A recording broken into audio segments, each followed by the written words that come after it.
ஸ்ரீ குருபியோ நமக. சிவனடியார்களுக்கு துன்பம் எதுவும் நேராம அடியார்களை காப்பதே தன்னுடைய கடமை என வாழ்ந்த எரிபத்த நாயனாரை பத்தி தெரிந்து கொள்ளலாமா?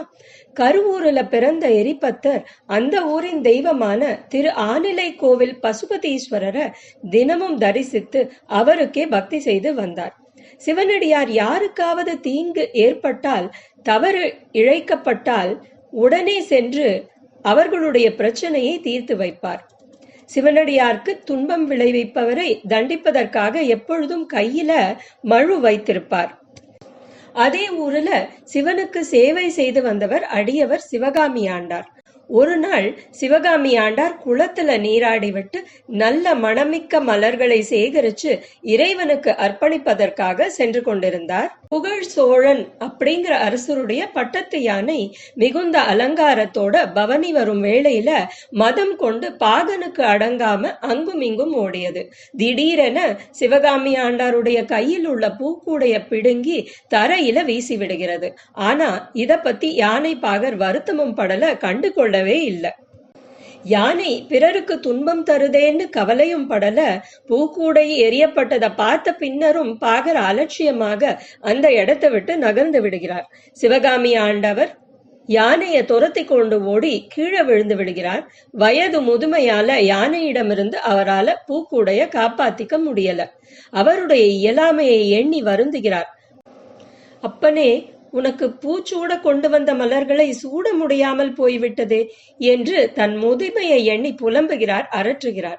இதை பார்த்து துணுக்குற்ற எரிபத்த நாயனார் இறைவனுக்கு சூட்ட வேண்டிய மலரும் அவன் அடியவரும் மண்ணில விழுந்திருப்பது தாளா துயரத்தை நாயன்மாருக்கு தருகிறது.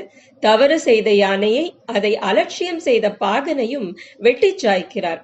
இந்த செய்தி அறிந்த புகழ் சோழன் ரொம்பவும் சினம் கொண்டு தன்னுடைய பட்டத்து யானைக்கும் பாகனுக்கும் தீங்கு செய்தவர் யார் என்று தேடுகிறார். நடந்தவற்றெல்லாம் தெரிந்து கொண்டு மனம் வருந்துகிறார். தீர விசாரித்த பின்னர் சம்பவத்துக்கு காரணமானவர்கள் 2 சிவனடியார்கள் என்று உணர்ந்ததும் கண்ணீர் உகுக்கிறார். சிவனடியாருக்கு தீங்கிழைத்த என்னுடைய யானையும் பாகனும் தான் தவறு செய்திருக்க வேண்டும். அடியவர்களுக்கு தீங்கு இழைக்கும் பெரிய பாவத்தை செய்தவர்களுக்கு இந்த சிறிய தண்டனை போதவே போதாது. இந்த சம்பவத்திற்கு நானே பொறுப்பேற்று நானே மடிந்து போக வேண்டும் அப்படின்னு கடுமையான தீர்மானம் மேற்கொண்டு எரிபத்த நாயன்மாரிடம் மன்னிப்பு கேட்டு அவருடைய வாளால தன்னையும் வெட்டி சாய்க்கும்படி புகழ் சோழர் வேண்டுகிறார். இதை கேட்ட எரிபத்தரும் துடிதுடித்து போகிறார். இப்படிப்பட்ட சிவபக்தரான புகழ் சோழனுக்கு என்னால ஒரு தீங்கு நேர்ந்ததே என்று மிக மனம் வருந்துகிறார். அதை எண்ணி எண்ணி வாளால் தமது உயிரை போக்கிக் கொள்ள நினைக்கிறார் எரிபத்தர். இனியும் சோதிப்பானா இறைவன்?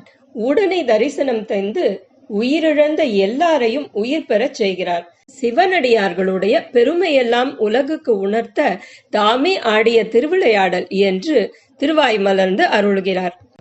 உடனே சிவகாமி ஆண்டார் கையில பூக்கூடை முழுவதும் நறுமணம் மிக்க மலர்களால மீண்டும் நிறைகிறது. அவர் அனைவரையும் வணங்கி மகிழ்ச்சியோட இறைவனை தொழுவதற்காக ஆலயம் நோக்கி செல்கிறார். புகழ் சோழர் எரிபத்த நாயன்மாரை நிலத்தில் விழுந்து வணங்க, எரிபத்தரும் பக்தியின் பொருட்டால புகழ் சோழரை நெகிழ்ந்து நெடுஞ்சான் கிடையாக விழுந்து வணங்குகிறார். யானையும் யானை பாகனும் உயிர் பெற்று அவரவர் இடத்துல நிக்கிறாங்க. அனைவரும் இறைவனின் திருவிளையாடல உணர்ந்து பக்தியில உருகி நிற்கிறார்கள். யதா யதாஹி தர்மஸ்ய கிளானிர் பவதி பாரத அபியுத்தானம் அதர்மஸ்ய ததாத்மானம் ஸ்ரஜாமியகம் என்கிறது பகவத்கீதை. எங்கெல்லாம் தர்மம் குறுகி அதர்மம் ஓங்குகிறதோ அங்கெல்லாம் நான் என்னை சிருஷ்டித்துக் கொள்வேன் என்கிறான் கண்ணன்.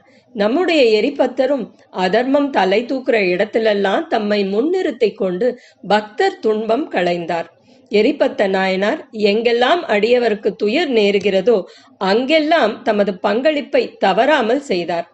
இறைவனின் அடியவருக்கு ஒரு துன்பம் என்றால் அது இறைவனுக்கே நேரும் இழுக்கு என்று எண்ணி அடியவர் துயர் தீர்க்கும் சிறந்த தொண்டாற்றி வினை முடிந்த பின்னர் திருக்கையிலை அடைந்து கணங்களுடைய தலைமை ஏற்றார் என்கிறது புராணம்.